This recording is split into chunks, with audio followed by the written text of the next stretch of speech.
Hello everyone, this is Sneha and welcome back to my channel. So as we all know कि जो है बहुत ही कम time बचा है और जो फाउंडेशन के एग्ज़ाम्स है वो अब स्टार्ट होने वाले हैं। अराउंड 20 को जो है फर्स्ट एग्ज़ाम है फाउंडेशन का।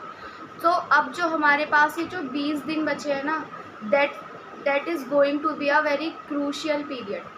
तो अब इन 20 डेज़ को किस तरह तरह से हम जो है और इफ़ेक्टिवली यूज़ करें ताकि जो हमारी तैयारी है वो और भी ज़्यादा पक्की हो जाए। अब देखो, अब हमने जितना पढ़ना था ना वो पढ़ लिया है, तो अब कुछ भी नया पढ़ने का तो कोई फ़ायदा है नहीं। तो अब हमें क्या करना है ना कि बिल्कुल भी सोचना नहीं है कि अरे यार मैंने तो ये नहीं पढ़ा और ये जो है, और किसी से भी पूछना बंद कर दो कि तूने क्या पढ़ा, तेरी तैयारी कहाँ तक चली गई।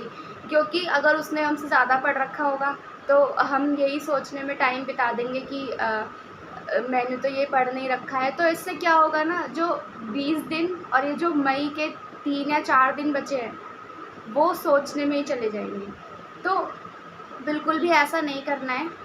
अब आप मान के चलो कि इन 20 दिन में मेरे पास 4 पेपर हैं और अगर मैं 5 डेज़ में इनको अलॉट कर दूँ तो तब भी मेरी जो तैयारी है वो बहुत अच्छे से हो सकती है। अब आपको क्या करना है ना कि हर एग्ज़ाम के लिए 5 डेज़ मान के चलो और इन 5 डेज़ में पूरा सिलेबस जितना भी मैंने पढ़ा है वो क्या होना चाहिए ना, रिवाइज़ हो जाना चाहिए।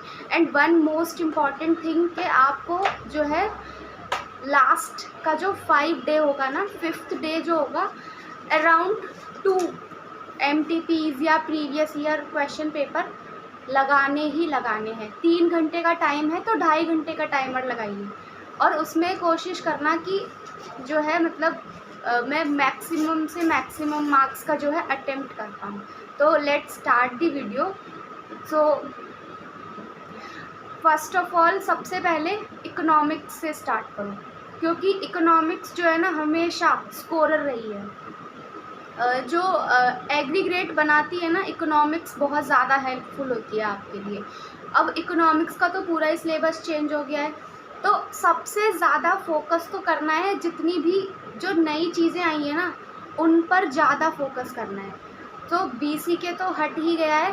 सबसे पहले कुछ चैप्टर्स हैं जैसे कि जो मतलब मोस्ट इम्पॉर्टेंट है एग्ज़ाम्पल में, जैसे कि डिमांड एंड सप्लाई बिल्कुल भी नहीं छोड़कर जाना है, और मनी और नेशनल इनकम न्यूली एडेड है। नेशनल इनकम तो जब हम 12th क्लास में हुआ करते थे, सीबीएसई का मोस्ट फेवरेट हुआ करता था, तो ICAI भी बिल्कुल इसको नहीं छोड़ने वाली है। तो सबसे पहले इकोनॉमिक्स में उठाओ डिमांड, सप्लाई, और फिर बजट, मनी, नेशनल इनकम, ये जैसे कुछ चैप्टर्स हैं ना, इनको बिल्कुल भी स्किप मत करना। फिस्कल पॉलिसी ये सब। और अगर आप सेल्फ स्टडी कर रहे हो तो ईस्ट और west, MV sir is the best. मैंने भी सेल्फ स्टडी ही की थी और MV सर का ही वन शॉट देखा था। और ना MV सर जो है क्या करते हैं, एग्ज़ाम से पहले वो क्या करते हैं ना कि MCQs का वो जो है टॉप 100 करके ऐसा कुछ वीडियो बनाते हैं। एंड लिटरली बिलीव मी के जो है उनके 20 to 25 मार्क्स के क्वेश्चंस ना एग्ज़ाम में एज इट इज़ देखने को मिल जाते हैं। अब मुझे नहीं पता आप किस भी टीचर को फॉलो करते हो, बट चाहे आप कुछ देखो या ना देखो, एग्ज़ाम के एक दिन पहले ना MV सर का वो 100 वाला MCQs वाला ज़रूर देख कर जाना। वाइल ट्रेवलिंग भी आप जो है देख सकते हो। तो इन 5 डेज़ में ना पूरा इकोनॉमिक्स का सिलेबस जितना भी पढ़ रखा है जस्ट रिवाइज इट, और 2 MTPs लगा दो उनकी। सो अब नेक्स्ट हम बात करते हैं इकोनॉमिक्स के बाद आप जो है उठाना मैथ्स में जो है ना ज़्यादा कुछ चेंज नहीं हुआ है, बट इतना ध्यान रखना कि जो भी न्यूली एडेड है ना वो गलती से भी स्किप नहीं होना चाहिए। मैथ्स में एक टॉपिक ऐड हुआ है, दैट इज़ सैम्पलिंग, बिल्कुल भी नहीं छोड़ना है। तो सैम्पलिंग तो बिल्कुल भी मत छोड़ना। अब स्टार्ट करना मैथ्स से। मैथ्स में जो है टाइम वैल्यू ऑफ मनी, जैसे मैंने बताया था, कुछ करो या ना करो लेकिन उसके आईसीएआई के इलस्ट्रेशंस और जो है एडिशनल बैंक टाइम वैल्यू का मोस्ट इम्पॉर्टेंट है और वो आपको करके ही जाना है। सो टाइम वैल्यू ऑफ मनी और स्टैट्स के कुछ इंपॉर्टेंट चैप्टर्स होते हैं, जैसे कि स्टैटिस्टिकल डिस्क्रिप्शन ऑफ डेटा और mean, median, mode, dispersion, correlation, index number, जितने भी वो दे रखे हैं, लैस पेयर, पाशेस, फिशर्स, इनके ही टाइप के जो है क्वेश्चंस आ जाते हैं 3 से 4 मार्क्स के। और थ्योरी भी बहुत ज़्यादा ज़रूरी है। सो 5 डेज़ में जस्ट पूरा का पूरा सिलेबस मैथ्स और स्टैट्स रिवाइज कर डालो।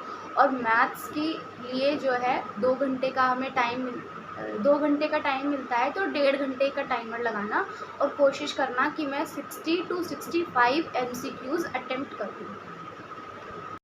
अगर मैथ्स के लिए भी आपको जो है टीचर्स, वैसे तो पता है कि अब कौन ही होगा जो प्रणव सर को नहीं जानता होगा और निशांत सर को नहीं जानता होगा, बट मैंने जो है प्रणव सर से पढ़ा था।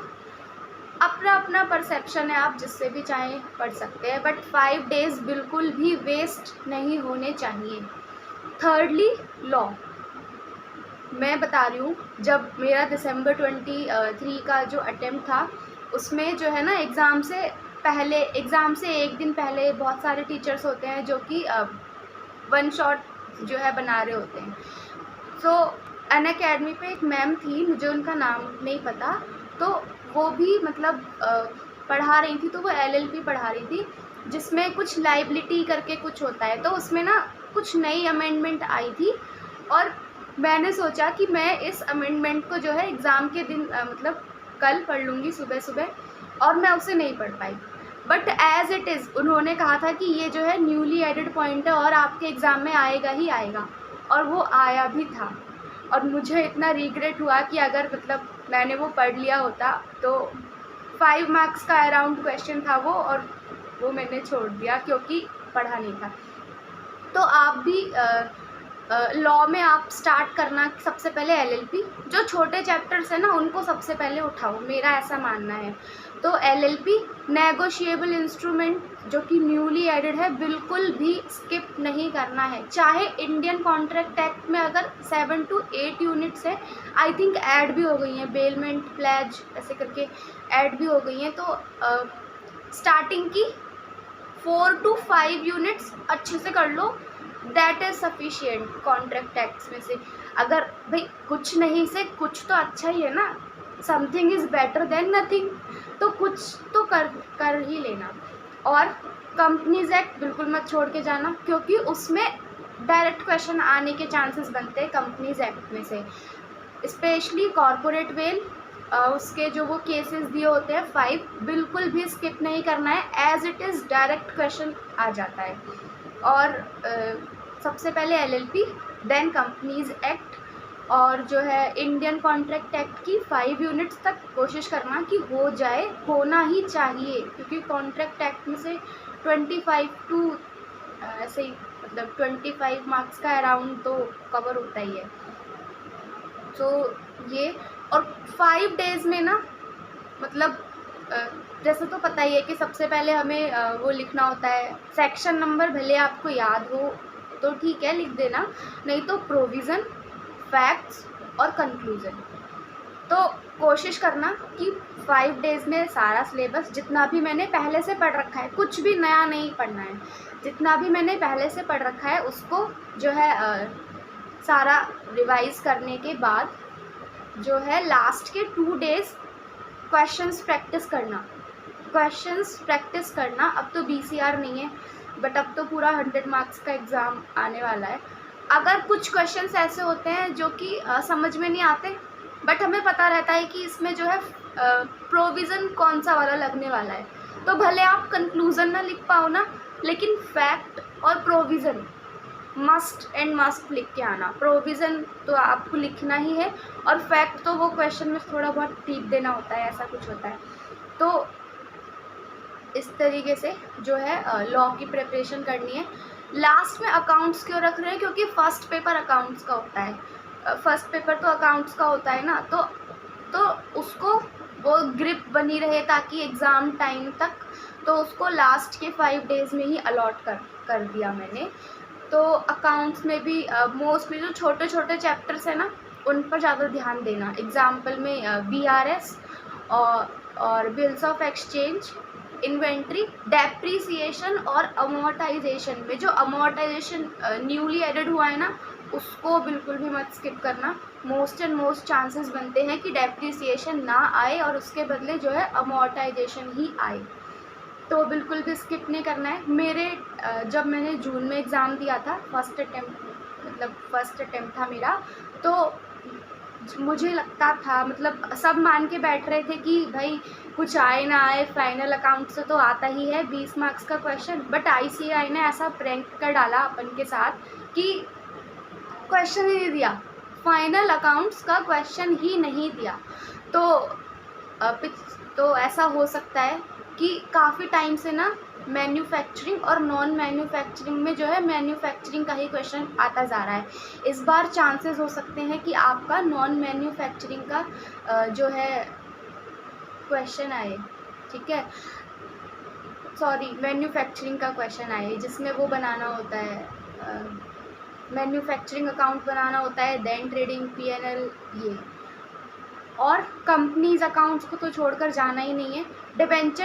डिबेंचर्स में जो न्यूली एडेड हुआ है, रिडेम्पशन ऑफ डिबेंचर्स, वो ज़रूर कर लेना, क्योंकि थ्योरी तो ICAI में जो प्रैक्टिस क्वेश्चन दिए होते हैं ना, उसी की आ जाती है। मेरे टाइम पर एक क्वेश्चन आया था, मनी मेजरमेंट पॉलिसी करके जो है एक क्वेश्चन दे रखा है प्रैक्टिस क्वेश्चन में, तो उसके ना 3 या 4 सब पार्ट हैं। वो क्वेश्चन एज इट इज़, मतलब एग्ज़ाम में आया था, as it is, no change in it. और दैट वाज ऑल। बिल्कुल भी 5 डेज़ वेस्ट नहीं करने हैं, और देखना ये जो 5 डेज़ है ना, आपकी तैयारी को और भी ज़्यादा बूस्ट कराने में हेल्प करेंगे। So thank you for watching the video and thank you.